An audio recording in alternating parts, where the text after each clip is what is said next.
let's go ahead. I want to go do my toast. Normally I'll do a joke, but this time I'll do a toast here. So basically this toast is from a quote from a French playwright who said this: there are people who, instead of listening to what's being said, they're already thinking of listening to what they're going to say themselves. So my toast today, stand. Let's make it our goal to not only speak words that are relevant, powerful, moving, and new, but to take the time to listen to them as well. Hear, hear.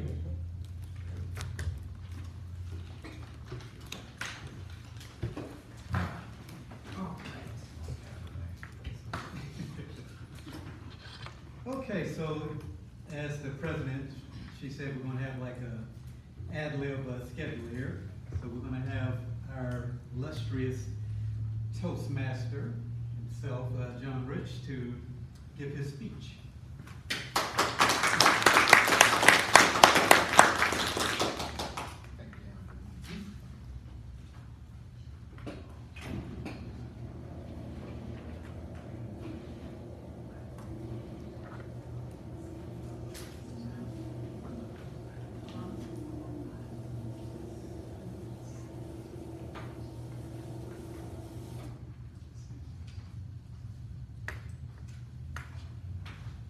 Speech writing must be one of the weirdest jobs in the world. No matter how much you take care of the preparation part, you are never quite sure how they are going to be delivered. Distraction. A couple of years ago, I was in Sydney, Australia. I was listening at the back of the room, this guy talking about business and presenting it like the way the Winston Churchill procedure was. He said about how we've got to fight for our future, we've got to fight for our position, we've got to fight for our competitors, and I've forgotten about the Australian accent, and watched with horror at the back of the room when he says, we've got to fight for our future, fight for our position. And I tell you what, folks, every morning when I wake up, I know for sure what to do that day.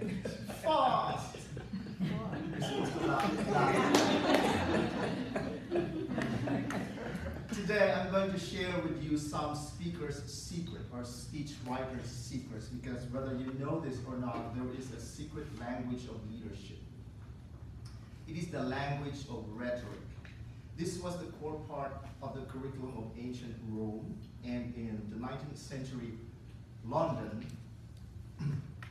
education in rhetoric was free, but not in mathematics, reflecting the need of rhetoric over math.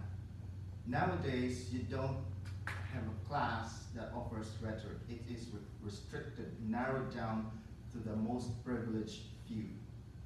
And so, today I was going to do something about this. See if we can revive rhetoric, not only in the classroom, but also wherever our meeting is, because whether you like it or not, you will see good speeches and some bad speeches, and you don't know why is it bad, why is it good. There are no definitions and there are no explanations, and sometimes we just think about, okay, maybe that, maybe he's not a good guy, or maybe he's a good guy, oh, he is academically prepared and all kinds of stuff, but we're never sure. So I will share with you 6 rhetorical techniques to speak like leaders.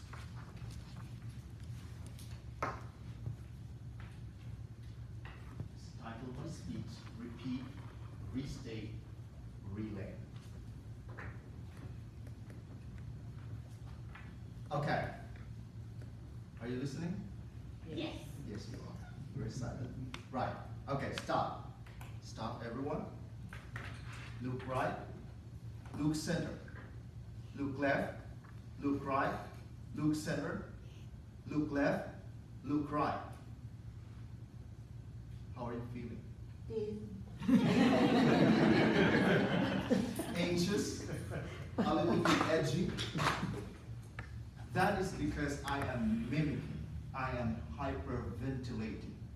And this is the authentic sound of fear, and that fear transfers to you. This is also known in the ancient time as a syndeton. They repeat it. The leaders use it today. Let's say David Cameron uses it. Failing homes, broken schools, sinker states. Tony Blair uses it. Education, education, education. Barack Obama too. A world at war, a planet in peril, the worst financial crisis in a generation. Why 3? Because 3 is the magic number of rhetoric. How many? What's the number? Magic number? 3. 3 is the magic number of rhetoric. Government of the people, by the people, and for the people. Whose is this? Abraham Lincoln. In German, Ein Volk, ein Reich, and Führer. Whose is this? Italian. Mangia bene, ridere spesso, ama molto. Italian. That probably is the most difficult part in the preparation of the speech, so I deserve a little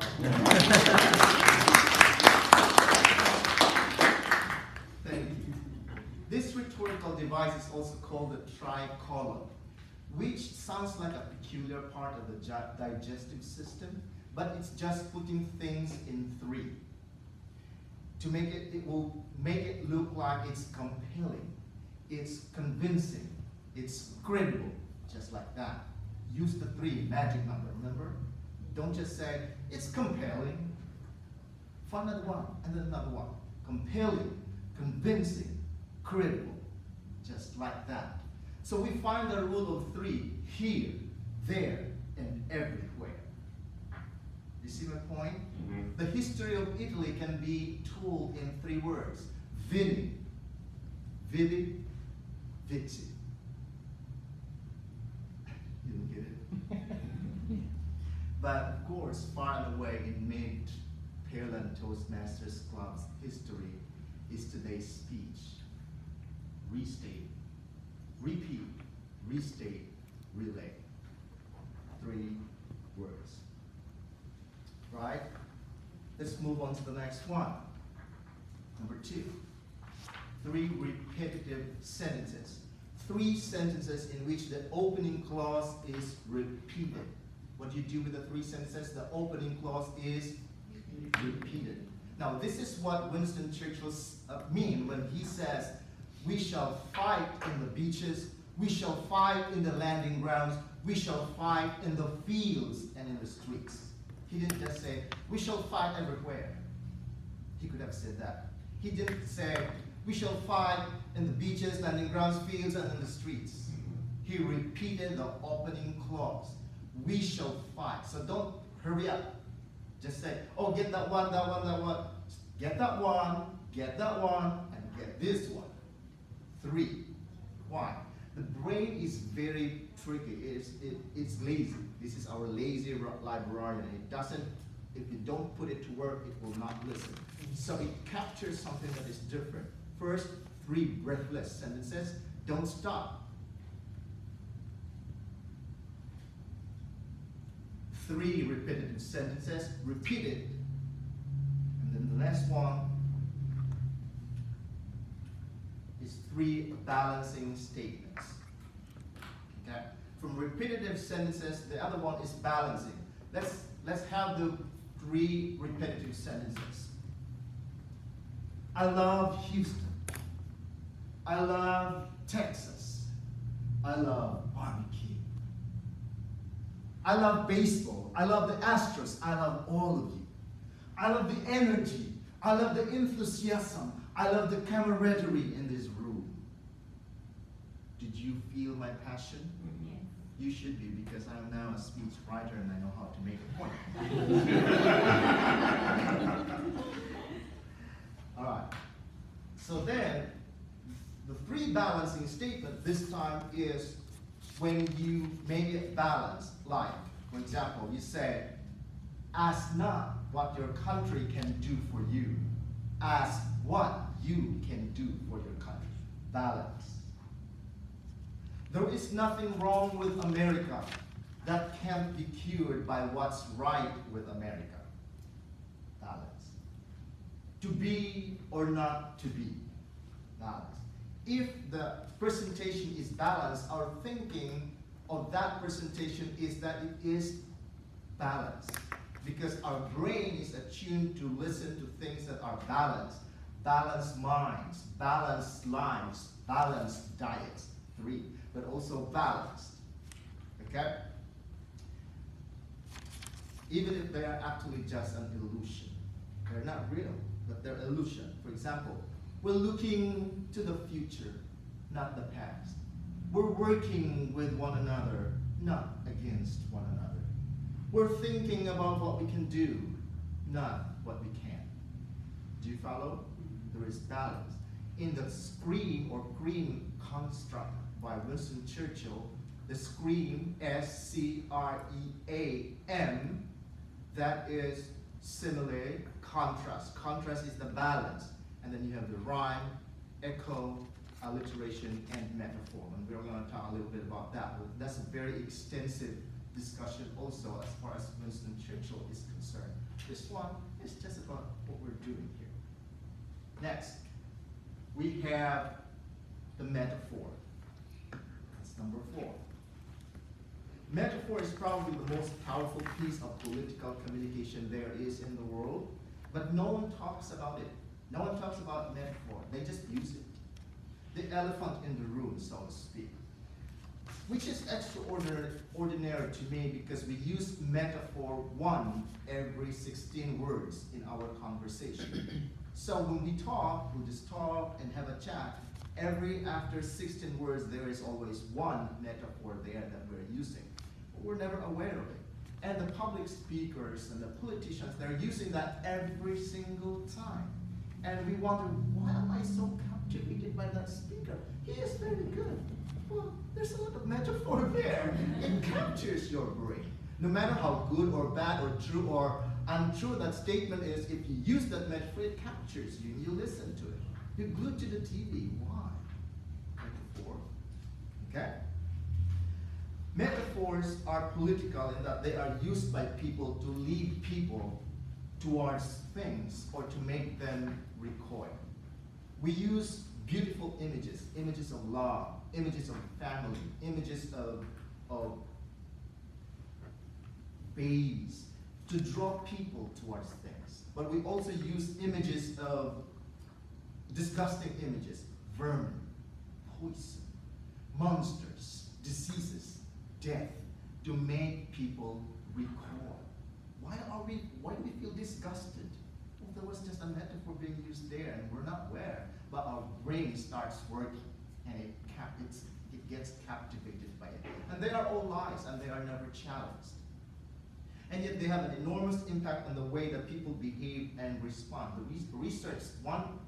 A lot of research shows that metaphor can lead to different reactions on questions ranging from whether or not they invest in a company or whether or not they will back particular economic policies or crime policies to whether or not they will support a foreign war.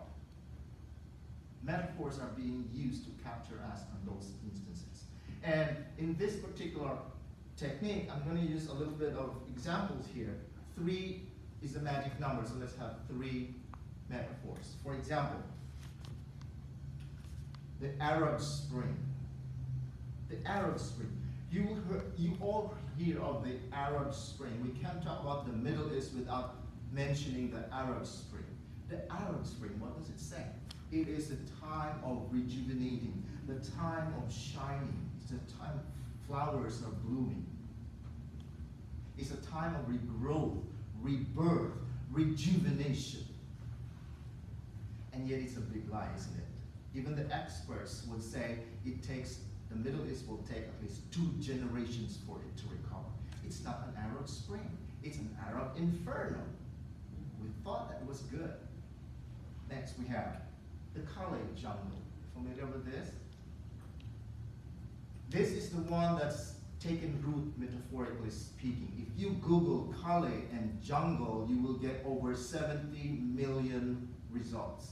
If you Google Kale and croissant, the bread, you will get only 500,000 results. What is this telling us? It is telling us that the images that is being planted in us in this particular metaphor is so deep, and it tells us that migrants are like wild animals that they need to be afraid of.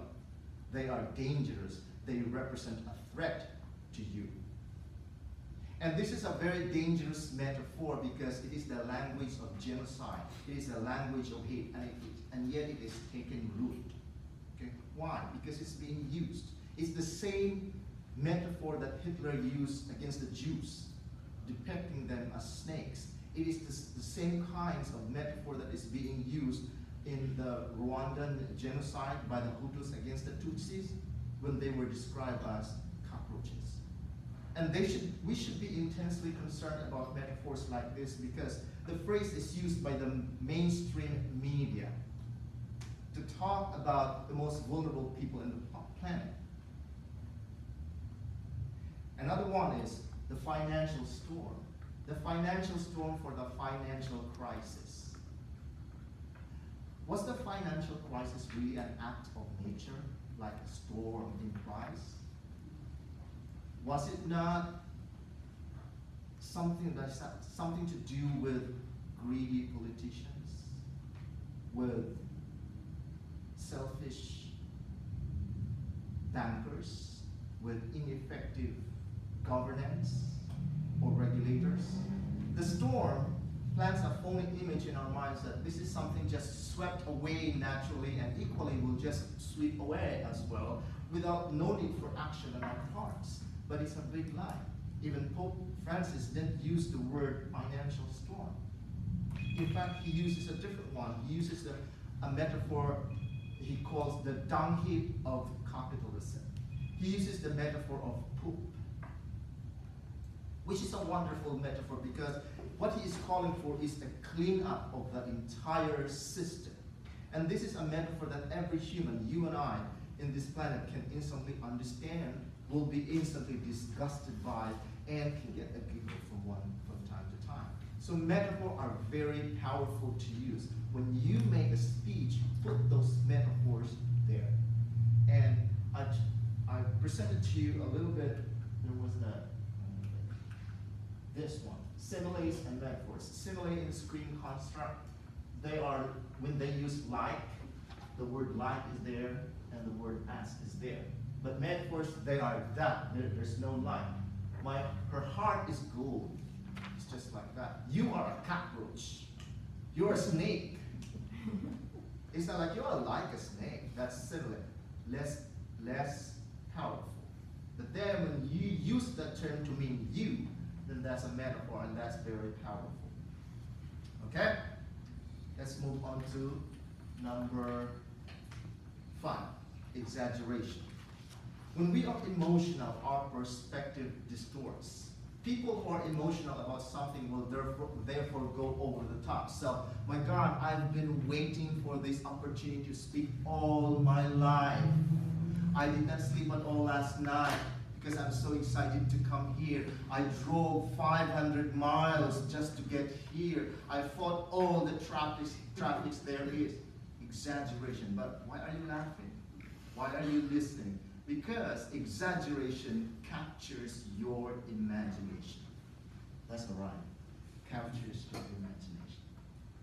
Leaders do this kind of stuff all the time without us being aware. We just listen. He's a good speaker. There is a technique there. That's rhetoric. Okay? Last, those are examples. Last is rhyme. Rhyme. Research shows that more people are likely to believe when things rhyme, when it is rhyme, rather than when it is not. Do you hear me? When it is being rhymed, when there is a rhyme in it, people will likely believe you than when it is not rhyme. It feels absurd, but it's all about the fluency of language. Do you hear me? The fluency, how fluent did it flow? How easy is language to swallow? For example, if you use long sentences and long words and long expressions, it's likely you are like giving someone a steak and asking him to swallow it. But when you use rhyme, you are like giving him a sweet wine or a good wine to sip, smooth and easy, but it gets in. Okay? We learn things through rhymes from when we were toddlers. 1, 2, tie my shoe. 3, 4, shut the door. So rhymes are signifiers of truth in our societies, which is kind of absurd. But let's have this example. An apple a day keeps the doctor away. We believe it because it's rhyme. It's good to memorize. It sticks in our mind. And we listen to it. And we teach our young children. But my God, if that was true, we could save a lot of healthcare spending. An apple a day? Really? So there you are. Using this in the beginning of every part of your speech. First one is use 3 breathless sentences, 3 repetitive sentences, balancing statements, 3. You use metaphor, you use exaggeration, you use rhyme, then you have a very good speech because they work their way through the ethos, pathos, and the logos. Or if you are more theoretical, it also works in the instinctive, emotional, and logical range. Simply put, these techniques is all about repeating it, restating it, and relaying it. Or in other words, reinvigorating it, just reinforcing it. But you want to repeat it, you want to restate it, and you want to relay it. It's a playful exercise. But the point I'm making here is serious. Using rhetorical devices effectively is a basic entry point to society. All those 6 theoretical rhetorical techniques. Without it, our legal systems, our political systems, our educational systems, our financial systems are not fair. That is why we're here and they're there. Because the rhetoric plays an important part in segregating us.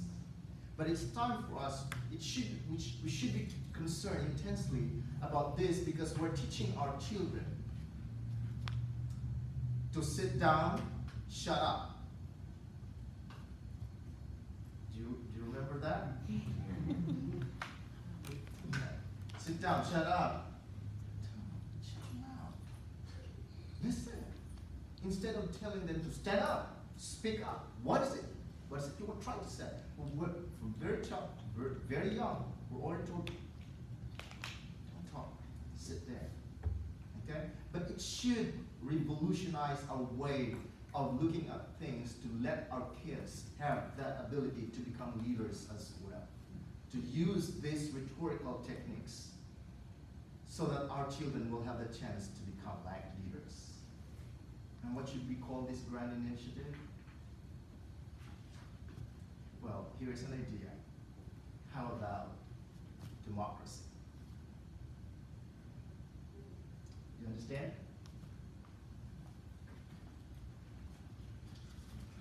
Okay. You didn't understand.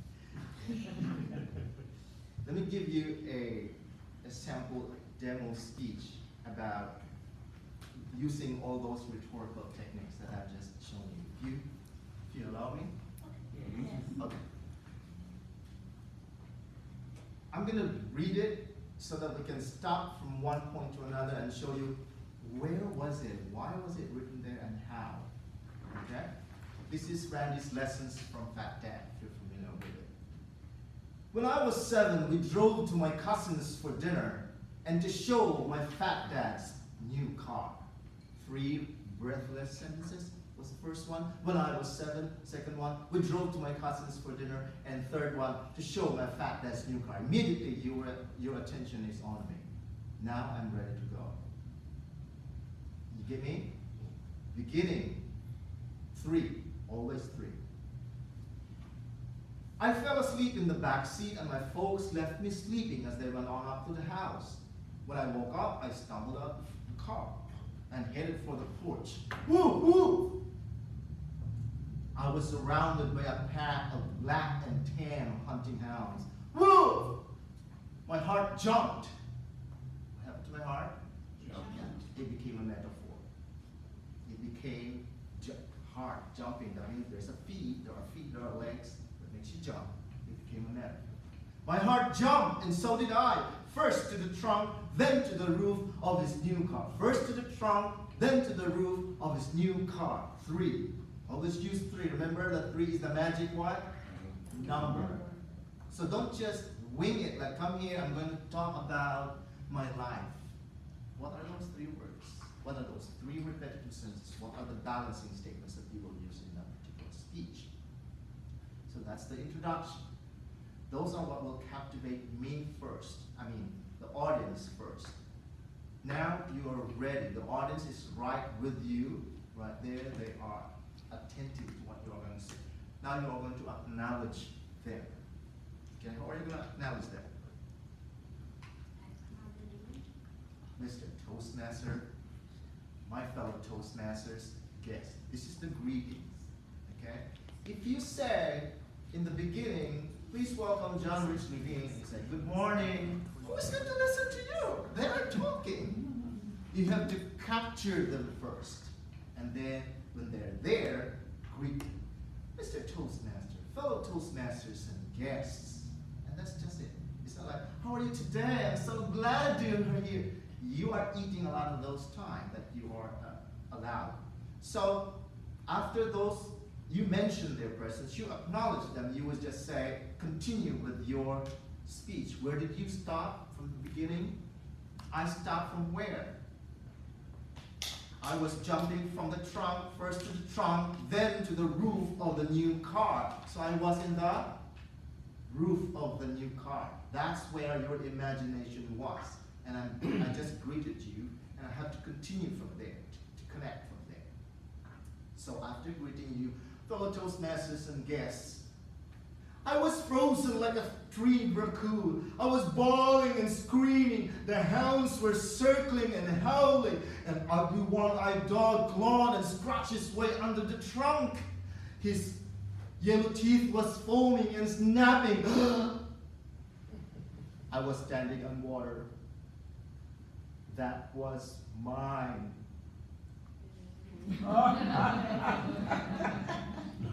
His claws screeched and slipped on the glass when I heard "son," and I dove at the voice to be caught in Fat Dad's arms.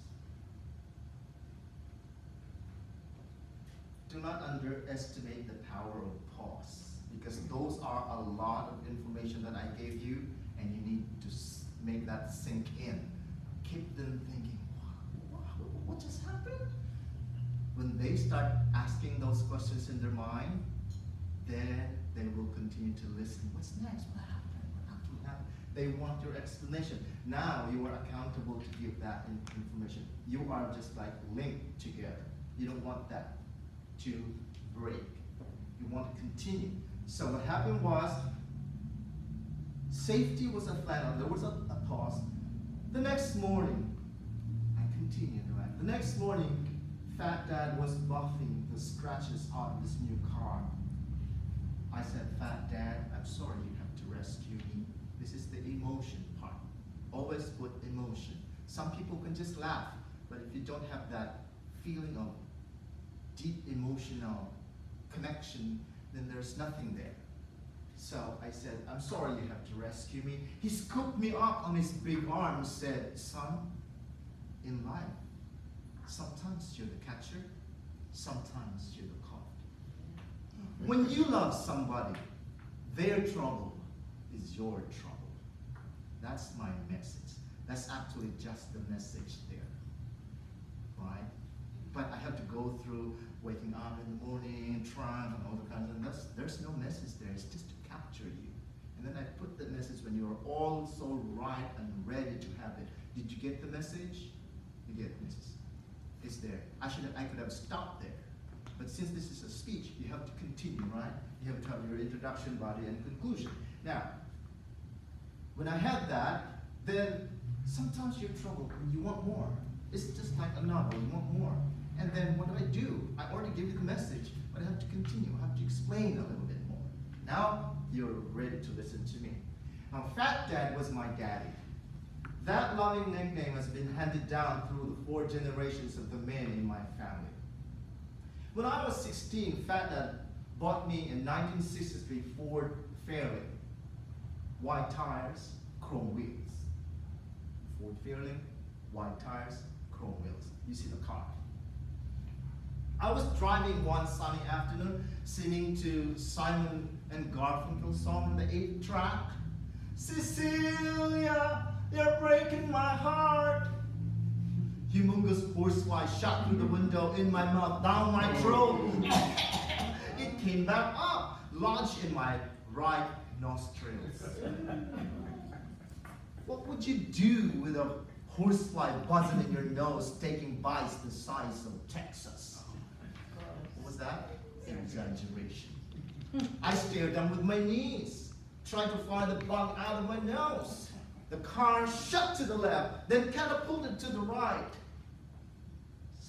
down into Morrison's fence, sailing across their yard, right into Mossberger's fountain, where Mary Poppins stood, holding her umbrella, pouring water from a can. I hit that fountain so hard, I launched it like Sputnik, simile.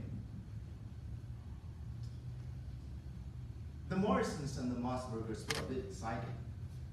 Not Fat Dad. He rode in like a cavalry, made peace with the neighbors. I sat on a rock in shock. As Fat Dad put his arms around me, I burst into tears. Listen again. Arms before, I dove into the arms, and now there is an arms. What did I do? I repeated. Arms around me, I burst into tears. There's another emotion. And Fat Dad would say, shh, we can fix the fence. I'll buy another fountain. We can even replace the old car. Those are just things. But I could never replace you. Balancing statements, those are just things. But I could never replace you. And one more balancing statement. Besides, the town will be talking about this for weeks. And that part, you're supposed to laugh. The lesson, love. Now, teenage boys don't always talk about cars. Sometimes they talk about girls. Fat Dad overheard me and my buddies one time bragging about our adventures with women. Not being the shy type, he joined right in, listened for a while, and then, like ice bucket poured on you while you're on a hot shower, said, boys, real men love for a lifetime, not for a moment. Ruined the whole conversation. But Fat Dad's love for my mama was real. When they walked in the garden or sat in the sofa, their hands always seemed to find each other. When my mama sat on her chair watching TV, Fat Dad will come up behind her, rest his chin on her shoulder, kiss her on the cheek. Oh, as a teenager, I couldn't believe old people carried on that way. But Fat Dad's love was more than romance. When my mama battled the cancer that eventually took her life, Fat Dad, like a good shepherd, caring for a wounded lamb, fed and bathed, read and sang to her. When my mama's sunset fell, what is sunset fell? My mama's sunset fell is a metaphor. She died. You don't use done, right? You use sunset fell. Okay, the sunset fell. So your brain starts working. Your brain's like, what? Oh, ah. So your brain is actually lazy. It's a lazy organ, but it puts it to work when you use metaphor. When my mama sunset fell and turned to starlight, Fat Dad held her close, whispered words of love and faith to calm her fear. Fat Dad's love for my mama was a gift to my wife and children. Watching him, I learned to love them for a lifetime. This year is my 3rd Father's Day without Fat Dad, and I missed him. But the lessons he taught me will last a lifetime. When you love, sometimes you're the catcher, sometimes you're the caught. When there's trouble, love rushes in, wraps its arms around you. Real men, well, they love for a lifetime, not for a moment. My fellow Toastmasters, the lesson is love. And I'm proud to tell you, my children calls me Fat Dad. Did you like my example? Yes.